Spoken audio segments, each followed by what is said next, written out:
Восстановительные работы по ликвидации последствий весеннего наводнения в Якутии завершены практически полностью. Об этом глава республики Айсан Николаев доложил премьер-министру страны Дмитрию Медведеву. Сильнейшее за последние 18 лет наводнение нанесло колоссальный ущерб в 1,5 миллиарда рублей. В зоне подтопления оказались более 60 населенных пунктов. С последствиями боролись всем миром. Уважаемый Дмитрий Анатольевич, огромное спасибо за ту помощь, которую вы оказали. Было выделено 587 миллионов рублей из резервного фонда. Наводнение на самом деле было разрушительное. У нас 63 населенных пункта пострадало. Очень много домов, социальных объектов.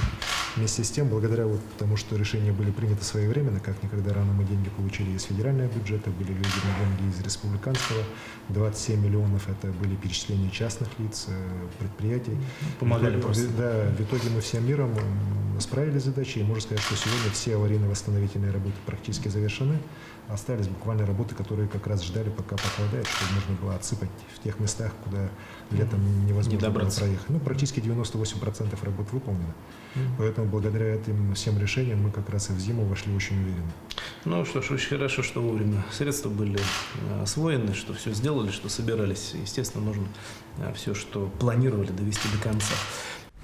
Обсудили также и вопрос финансирования здравоохранения региона. Глава Якутии Айсан Николаев отметил, что в местной сфере здравоохранения много проблем. В большинстве своем они связаны с обеспечением материально-технической базы. С тем, что здравоохранение республики многие годы недофинансировалось, ситуация улучшится после изменения методик расчетов. И уже со следующего года регион будет получать финансирование по всем нормативам. С федерального фонда обязательного медицинского страхования финансирование вырастает на 6 миллиардов 700 миллионов рублей.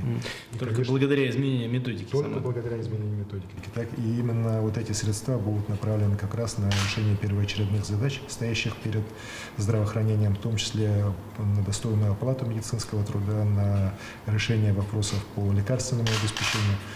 Конечно, еще раз говорю, вопросов много, в том числе и по строительству онкологического диспансера, кардиологического диспансера. Но вот самое главное, я считаю, сделано, методика исправлена, и с этим будут положительные изменения. Ну, давайте посмотрим, как будет работать новая версия, потому что методики пишут люди, а людям свойственно ошибаться, как гласит древняя мудрость. Вот, поэтому надо посмотреть, как будет уже новая версия работать. Хорошо, что она действительно откорректировала возможности бюджета регионального фонда обязательного медицинского страхования, значит, ну и дополнительные деньги пришли в систему, как принято говорить. Если что-то еще потребуется, давайте к этому вернемся, расскажите вместе с коллегами по Дальневосточному округу.